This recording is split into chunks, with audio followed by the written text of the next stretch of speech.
Yo, how you guys doing? I'm Seth. That's my name. Let me tell you guys a quick story. Né? So the other time I was editing and I was doing playback of one of the videos. And guess what my son said? As soon as the video said, "Hey, I'm Seth," he said, "That's my name." So at least my intro is sticking to somebody, yeah? All right. I'm going to be discussing the key lessons that we learned in the past episode where we recovered after having a setback, right? And this is particularly important for me because the lessons learned they go beyond just this project. It's these are like mindset type of lessons that are going to carry you guys quite a bit moving into the future. Okay, so I don't want to waste too much time, but I do quite like some of the things that came out of this process up until this stage, and they've just reinforced some of the things which I've always suspected I needed to learn and do, which now got confirmed. Okay, so I'm going to start with the first one. Are you guys ready for the first one? I'm gonna whip it out. Number one is this: always have contingency. Always budget for a contingency. Yeah. Now, in most cases, people will say, no, budget and over budget another 20% over your anticipated budget. I would say, especially if you're starting out, go for at least 30%. Because there's things that you're going to miss that you're either going to underestimate or you're going to not make enough provision for, right? That's one part. Another part is, as was the case in this case, there's always going to be that nasty, unexpected surprise that's going to set you back quite a bit. So the more that you can put away for this sort of thing, the better. But this is the catch, though. This is the catch 22, if I'm using the right term. But most of us don't have the budget. You don't have you're already struggling to get to the budget. So to actually budget for another 30% is a bit of a stretch. So understand where you're coming from. It's okay to struggle in the first few times or the first few attempts, but over time, build yourself a nice contingency, nice cushion should anything go wrong. So instead of spending some of your returns from your projects, rather reinvest them in the project so that with the next one, you do have that contingency. I mean, because it's contingency, it's still technically your money, right? You haven't really used it. You're just making sure that should anything go wrong, you're covered, right? If something does go wrong, you're covered. If it doesn't go wrong, then you have more funds available to you, either for the next project or for whatever you need to use them for. Okay, so that's number one. Gonna get into number two. All right, this one is very, very important for me personally, right? And I had a discussion with my brother around it. He was like, no, you're gonna scare them off. That's not the intention, but it's very, very important that you listen to what I have to say now, right? I think naturally I'm a positive person and I am an optimistic person, right? But when dealing with your project or with your business, I really do think so. You need to be paranoid. You need to be paranoid of anything going wrong. The more paranoid you are, I've noticed over time, the better you are better you are at anticipating things going wrong.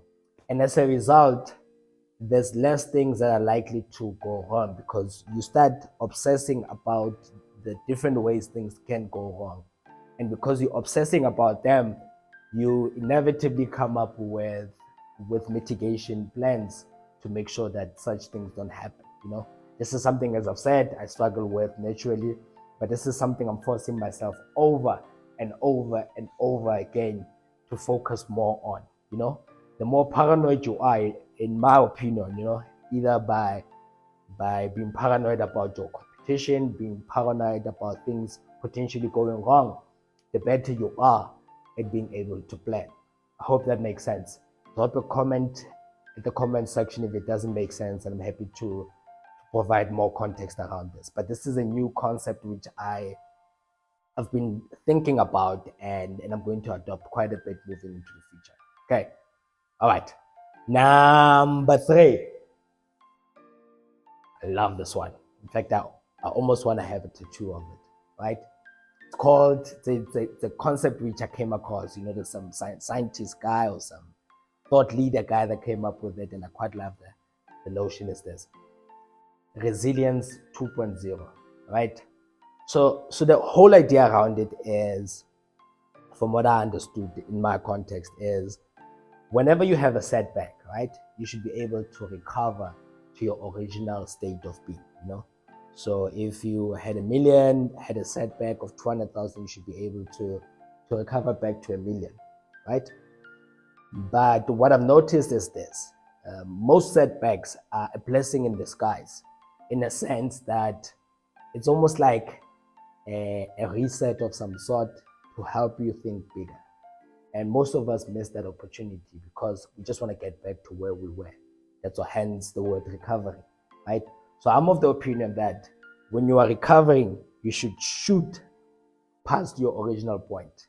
In a sense that, using the example that I had, you know, if you're at a million, you got reduced to 800,000, you should shoot up to 1.2 million, right? Because you had an opportunity to redo the things that you had already done, and you can't do them the same way that you did.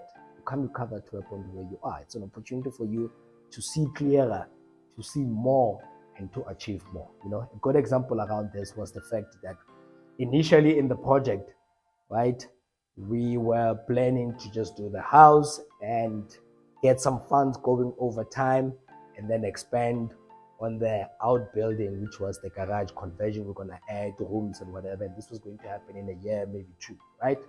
Now, because of this setback that we had of these guys breaking in, you know, we now had spent additional funds, and we needed to have more money coming in to not only recover, right, but to potentially stretch what we were intending to do from a revenue point of view. And one of the things that we did, and I'm very proud of us for doing this, was to say, while we wait for the outbuilding to be extended for additional rooms, why not use it in the meantime and start to earn an income? And that's exactly what we did. And as a result now, because we immediately started doing the work with the outbuilding, you know, it wasn't anything hectic. It was just a few structural changes and mostly cosmetic updates. We were now able to earn an extra, I think, 4,500 from the get-go, as opposed to 2 years from then, you know. So if you're looking at our return, it improved by 4,500 because we were forced to now recover, you know.